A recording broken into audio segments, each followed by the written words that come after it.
네, 지난 시간에 예수님은 믿는 자들의 삶 속에 반드시 핍박으로 인한 어려움이 찾아오게 될 것인데 그때에 뱀같이 지혜롭고 또 비둘기같이 순결한 삶을 살아갈 것을 말씀하셨습니다. 뱀같이 지혜로운 것은 하나님의 말씀에 민첩하고 또 민감하게 반응하는 것이었습니다. 또 비둘기같이 순결한 것은 어떠한 상황 속에서도 내가 하늘에 속한 존재임을 잊지 않는 것이었습니다. 쉽게 말하면 위기 속에서 하늘을 바라보는 삶이었습니다. 그런데 이 지혜로움과 순결함을 겸비하는 삶은 우리의 실력으로 살아낼 수 있는 것이 아니었음을 살펴보았습니다. 이 삶은 오로지 우리의 하늘 아버지 되신 하나님의 성령을 구하고 의지할 때 우리가 살아낼 수 있는 삶임을 함께 나누었습니다. 이어지는 오늘 24절부터 또 10장 마지막 42절까지의 말씀에서는 예수님을 믿는 삶을 산다는 것이 구체적으로 어떤 것인지 세 가지로 나누어서 말씀하고 있습니다.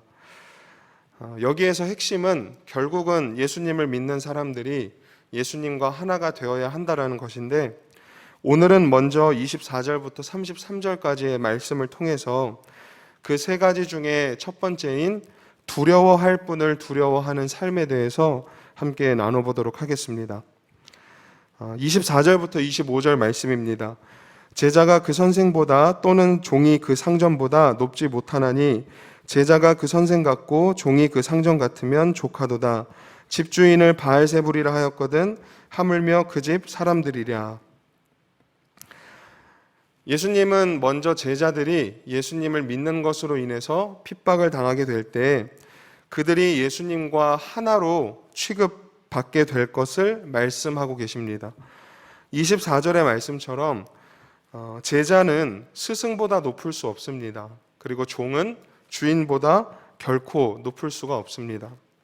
그런데 예수님은 제자가 스승만큼 되고 또 종이 주인만큼만 되면 더 바랄 것이 없다라고 말씀하고 계십니다. 왜냐하면 주인이신 예수님을 향해서 사람들은 바알세불, 즉 귀신의 왕이라고 조롱하며 욕하기 때문입니다. 그렇게 예수님을 조롱하는 사람들이 하물며 그 예수님을 따르는 제자들에게는 오죽하겠느냐라는 것입니다. 그러니까 예수님을 믿고 따르는 자들에게는 더 모욕적인 어떤 조롱 섞인 말과 욕을 하면서 그들에게 핍박을 가할 것을 말씀하시고 계십니다. 그렇다면 이 말씀이 의미하는 것이 무엇일까요? 제자들이 예수님으로 인해서 핍박을 받을 때 예수님과 같은 동일한 어떤 취급을 받게 된다라는 것입니다. 예수님을 믿는 사람들에게 가장 영광스러운 칭찬의 말이 무엇인지 한번 생각해 봤습니다. 여러분들도 한번 생각해 보시기 바랍니다. 내가 예수님을 믿는 자로서 어떠한 칭찬의 말을 들을 때 가장 영광스러울까?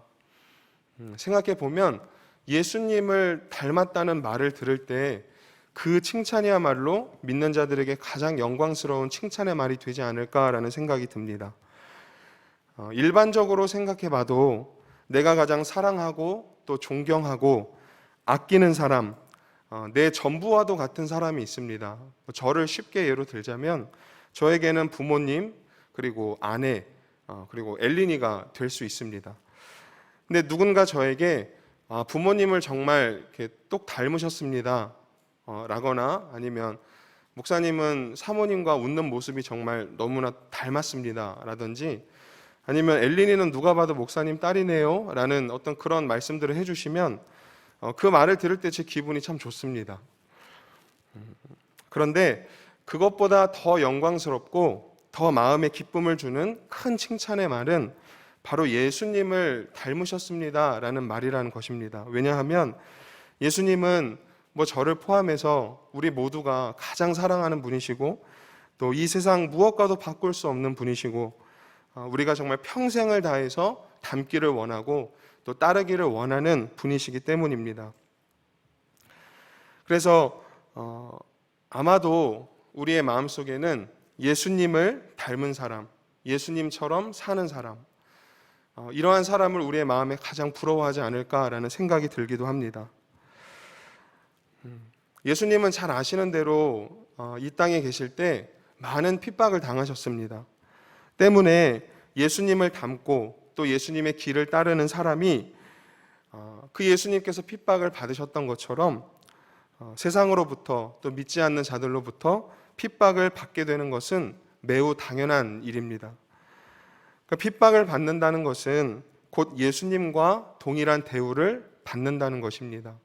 사도 바울의 고백처럼 죄인 중에 괴수인 우리가 감히 거룩하신 예수님과 그런 동등한 어떤 취급을 받는다는 것만큼 영광스러운 것은 없을 것입니다. 그렇기 때문에 우리는 두려워하고 피하려 하기보다 예수님 때문에 내가 핍박을 당해도 오히려 감사하고 기뻐하며 더 적극적으로 예수님을 믿는 삶을 살기 위해 힘써야 한다는 것입니다. 왜냐하면 내가 당하는 핍박이 곧 예수님을 증거하는 일이기 때문입니다. 그래서 바울 사도는 이렇게 고백했습니다. 고린도후서 12장 9절에서 10절에 보면 나에게 이르기를 내 은혜가 내게 족하도다. 이는 내 능력이 약한 데서 온전하여짐이라 하신지라.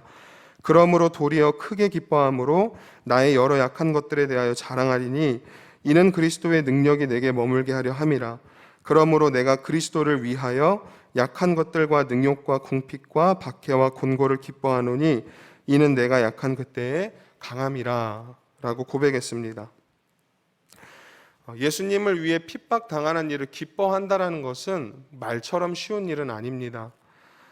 그래서 이거는 사도 바울처럼 정말 믿음과 성령이 충만한 사람들이나 할 수 있는 고백이 아니냐라고 할 수 있겠지만 우리도 비록 연약할지라도 정말 우리의 마음의 중심에 예수님을 위해서 살고자 하고 또 예수님 때문에 당하는 어떤 핍박이나 어려움을 우리가 정말 기쁨으로 여길 수 있기를 소망합니다라는 그 간절한 마음의 중심을 갖는다면 하나님께서 성령을 통해서 반드시 우리로 하여금 사도 바울과 같은 이 멋진 믿음의 고백을 할 수 있도록 또 이러한 믿음의 삶을 실제로 살아낼 수 있도록 도와주실 줄 믿습니다.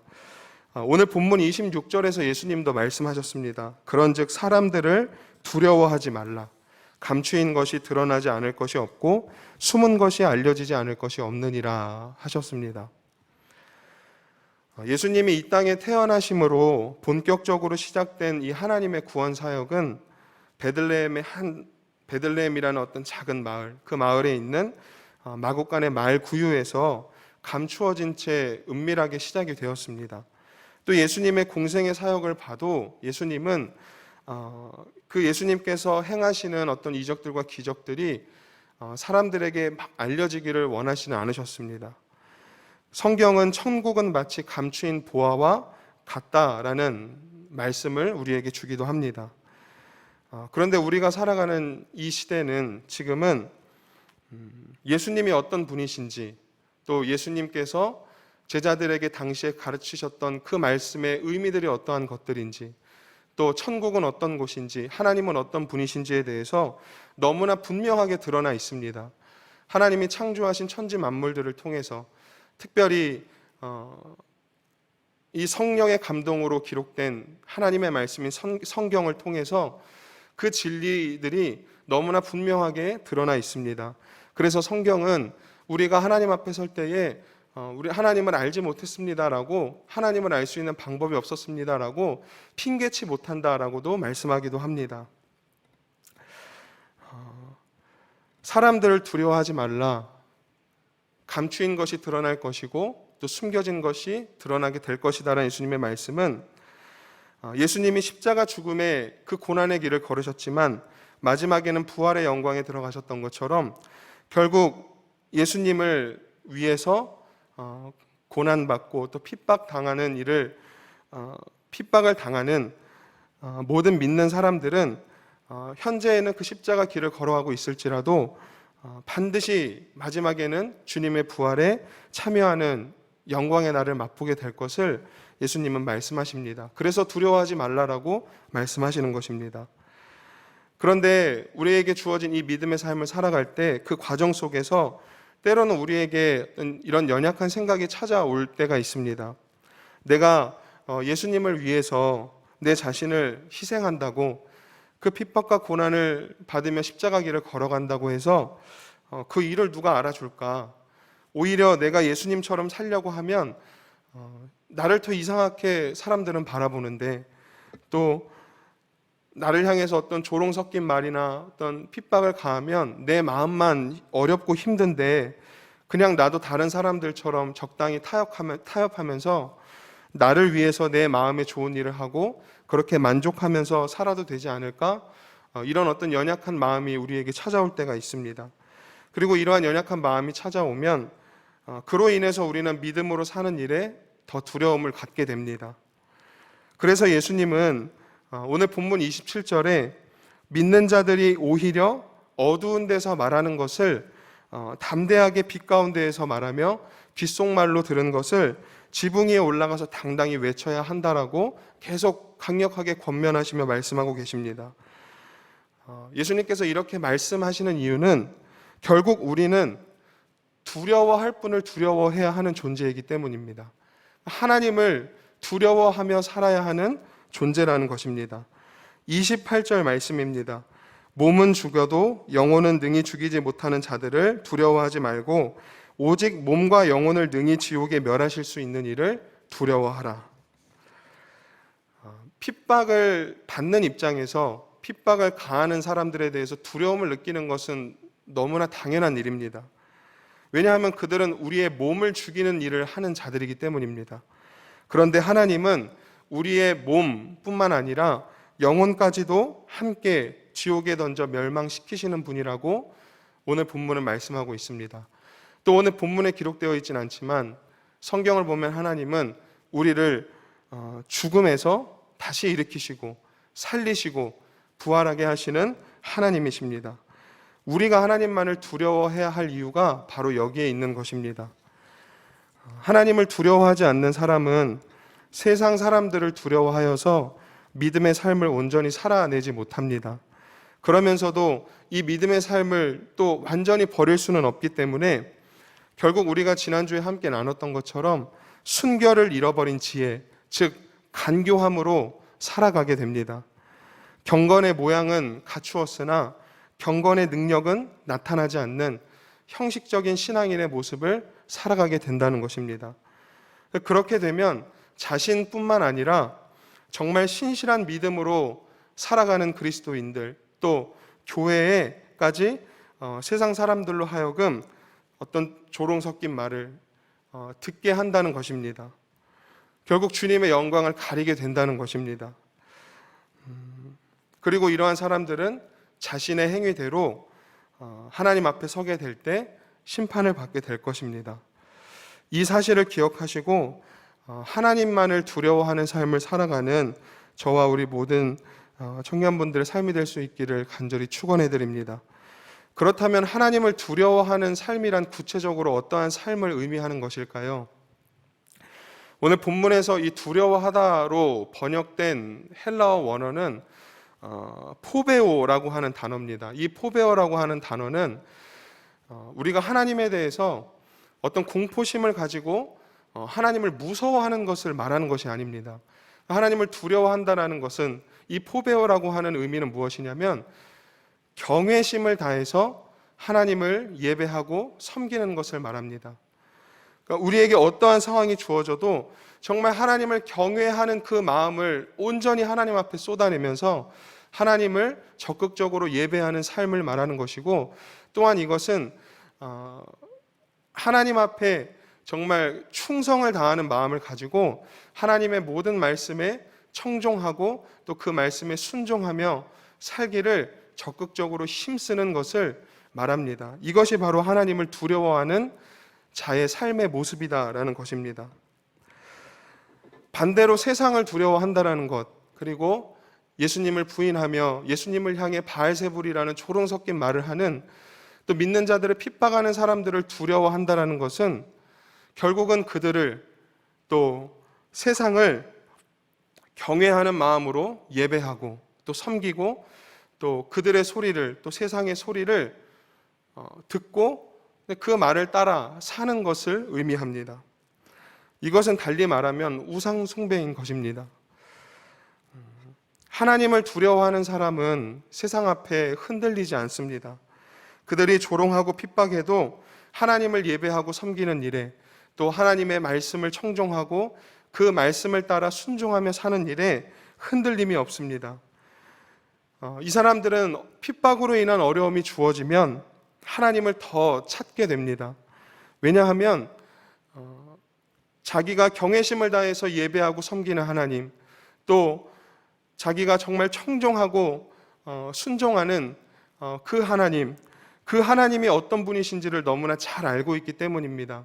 오늘 본문에서 예수님도 그 하나님이 어떤 분이신지에 대해서 29절부터 31절에 말씀해 주시고 계십니다. 참새 2마리가 한 아사리온에 팔리지 않느냐? 그러나 너희 아버지께서 허락하지 아니하시면 그 하나도 땅에 떨어지지 아니하리라. 너희에게는 머리털까지도 다 세신 바 되었나니 두려워하지 말라. 너희는 많은 참새보다 귀하니라 말씀하십니다. 그러니까 참새 한 마리가 땅에 떨어지는 일조차도 하나님의 허락 없이는 허락될 수 없다라고 말씀하십니다. 그런데 그 참새 한 마리보다, 그 많은 참새보다 하나님은 우리를 더 존귀하게 소중하게 여기신다라고 말씀합니다. 그 하나님께서 우리의 모든 삶을 지켜보시고 또 보호하시고 함께 하시기 때문에 세상에 우리에게 조롱 섞인 말을 하고 핍박을 가한다 할지라도 우리는 세상을 두려워할 필요가 없다라는 것입니다. 오히려 그럴 때일수록 더 적극적으로 하나님을 경외하는 우리의 마음을 쏟아내고 또 하나님의 말씀을 듣고자 하는 모습이 우리에게 필요하다라고 예수님은 말씀하시고 계십니다. 이렇게 하나님을 두려워하는 삶을 살기로 힘쓰는 사람들을 하나님은 그냥 내버려 두시지 않는다라는 것입니다.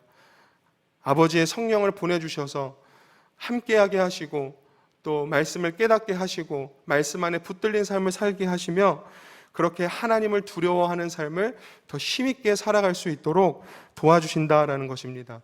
그리고 이렇게 하나님을 두려워하기를 힘쓰는 자들에게 주시는 놀라운 축복이 있습니다. 오늘 본문 마지막 32절부터 33절까지 말씀인데요. 누구든지 사람 앞에서 나를 시인하면 나도 하늘에 계신 내 아버지 앞에서 그를 시인할 것이요. 누구든지 사람 앞에서 나를 부인하면 나도 하늘에 계신 내 아버지 앞에서 그를 부인하리라 말씀하십니다. 하나님 앞에 우리가 서게 될 때 하나님 앞에서 우리를 위해 대변해 주시기를 이 사람은 정말 나를 위해서 핍박과 조롱 섞인 말을 들을지라도 정말 나를 위해 살기를 힘썼고 하나님 아버지를 두려워하는 삶을 살기 위해 정말 힘쓰고 애썼던 사람입니다. 이렇게 하나님 앞에 우리를 변호해 주시고 인정해 주신다라는 것입니다. 그리고 이런 자의 삶을 통해서 반드시 복음이 전해지는 놀라운 축복을 경험하게 하신다라는 것입니다. 말씀을 정리하겠습니다. 우리가 살아가는 이 세상의 이 시대의 모습을 보면 또 어떤 믿지 않는 사람들의 모습을 보면 우리가 두려움을 느끼지 않는 것이 당연하지 않을 정도로 참 힘들고 어려운 시대를 살아갑니다. 그런 우리에게 예수님은 오늘 말씀을 주십니다. 세상을 두려워하지 말고 믿는 자들을 핍박하는 자들을 두려워하지 말고 너희가 두려워해야 할 대상을 두려워해라. 하나님만을 두려워하는 삶을 살아라 라고 말씀하십니다. 저와 우리 모든 청년분들은 오늘 주신 이 말씀을 기억하여서 어떤 상황 속에서도 하나님만을 두려워하는 삶을 선택하시고 살아가실 수 있기를 간절히 축원해 드립니다. 어제 이제 토요일 저녁에 우리 이제 청년들하고 이제 구약 성경 말씀 읽는 그 모임을 갔는데 어저께 함께 읽었던 본문 말씀이 여호수아 24장 말씀이었습니다. 근데 이제 그 말씀을 청년들하고 같이 묵상하고 나누면서 굉장히 그 여호수아의 모습이 마음속에 깊은 울림으로 다가오고 또 굉장히 이렇게 도전이 되고 이렇게 결단하게 되는 참 귀한 모습이 있었습니다. 여호수아 24장 14절에서 15절 말씀인데 이제 죽음을 앞에 둔 여호수아가 이스라엘 백성들 앞에서 마지막으로 고별 설교를 하면서 마지막으로 강조하고 권면했던 내용의 말씀입니다. 우리 함께 이 말씀을 마지막으로 같이 좀 읽어보겠습니다. 시작. 그러므로 이제는 여호와를 경외하며 온전함과 진실함으로 그를 섬기라. 너희의 조상들이 강 저쪽과 애굽에서 섬기던 신들을 치워버리고 여호와만 섬기라. 만일 여호와를 섬기는 것이 너희에게 좋지 않게 보이거든 너희 조상들이 강 저쪽에서 섬기던 신들이든지 또는 너희가 거주하는 땅에 있는 아모리 족속의 신들이든지 너희가 섬길 자를 오늘 택하라. 오직 나와 내 집은 여호와를 섬기겠노라 하니. 아멘. 여호수아가 이스라엘 백성들에게 마지막으로 권면했던 내용은 여호와를 경외하며 온전함과 진실함으로 그를 섬기라는 것이었습니다. 그리고 너희가 섬길 자를 오늘 택하라. 나와 내 가족은 여호와를 섬기겠노라. 이렇게 말씀했습니다. 사람이 가장 두려움을 느끼는 순간은 이 죽음을 앞둔 순간인 것 같습니다. 여호수아는 그 죽음의 두려움을 앞둔 상황에서도 죽음을 두려워하기보다 하나님을 두려워하는 이 선택을 하겠다라고 이스라엘 백성들에게 고백했습니다. 그리고 그들도 평생의 삶을 정말 온전함과 진실한 마음으로 하나님을 예배하고 섬기는 일, 하나님을 두려워하는 일, 하나님의 말씀을 따르는 일에 살기로 또 선택하기로 그렇게 간절히 원하면서 그 이스라엘 백성들에게 마지막 이 고별 설교를 장식을 했습니다. 한 주간 오늘 주신 말씀을 기억하시고 또 이 여호수아의 고백을 기억하셔서 우리의 믿음을 또 우리의 마음을 흔드는 그런 어려운 어떤 힘든 상황이 다가올지라도 여호수아의 고백처럼 나는 하나님을 섬기겠습니다. 나와 내 집은 하나님만을 따르겠습니다. 라고 고백하시면서 적극적으로 하나님을 두려워하는 삶을 선택하시고 또 그러한 삶을 살기로 힘쓰시는 우리 모든 청년분들이 되어서 하나님 앞에 그 믿음의 삶을 인정받고 또 하나님이 주시는 귀한 축복을 경험하는 우리 모든 청년들의 삶이 될 수 있기를 주님의 이름으로 간절히 축원해 드립니다. 기도하겠습니다. 하나님 감사합니다. 오늘 두려워할 분을 두려워하라는 주님의 말씀을 통해서 이 땅을 살아가는 우리가 세상을 두려워하지 않고 또 예수님을 향해 바알세불이라는 조롱 섞인 말을 하며 믿는 자들을 핍박하는 사람들 가운데에서도 그들을 두려워하지 않고 오직 하나님 한 분만을 두려워하는 삶을 적극적으로 살아가야 함을 오늘 말씀을 통해 깨닫게 해주셨습니다. 하나님, 오늘 우리가 살아가는 이 시대는 이 주님을 향한 믿음을 온전히 지키며 하나님을 두려워하는 삶을 살아가기 쉽지 않은 상황들이 우리에게 주어집니다. 사랑하는 우리 청년들의 삶을 붙들어 주시고 그러한 상황일지라도 정말 하나님을 두려워하며 여호수아의 고백처럼 나와 내 집은 여호와를 섬기겠노라고 그렇게 믿음으로 결단하고 고백할 수 있는 은혜가 우리 모든 청년들의 심령 가운데 주어질 수 있도록 은혜를 베풀어 주시옵소서. 이 코로나 상황과 또 사회적 거리두기 상황으로 인해서 오늘도 비대면 예배로 예배를 드리게 됩니다. 우리 청년들 예배를 드릴 때에 쉽지 않은 상황이지만 하나님을 경외하는 온 마음을 쏟아내어서 하나님을 예배할 수 있는 은혜를 주시고 또 무엇보다 한 주간 오늘 주신 말씀으로 살아갈 때에 이 말씀을 청종하여서 또 이 말씀을 가슴에 깊이 새겨서 하나님만을 두려워하는 삶을 적극적으로 힘써 순종하며 살아가는 우리 청년들의 삶이 될 수 있도록 축복하여 주시옵소서. 그래서 주님이 인정하시고 또 하나님이 축복해 주시는 멋진 믿음의 삶을 살아가는 우리 청년들 될 수 있도록 이 어려운 시기에 더 하나님의 살아계심을 깊이 경험하고 또 하나님이 채우시고 도우시는 열어주시는 그 손길을 깊이 경험하는 우리 청년들의 삶이 될 수 있도록 축복해 주시옵소서. 예수님의 이름으로 간절히 기도드립니다. 아멘.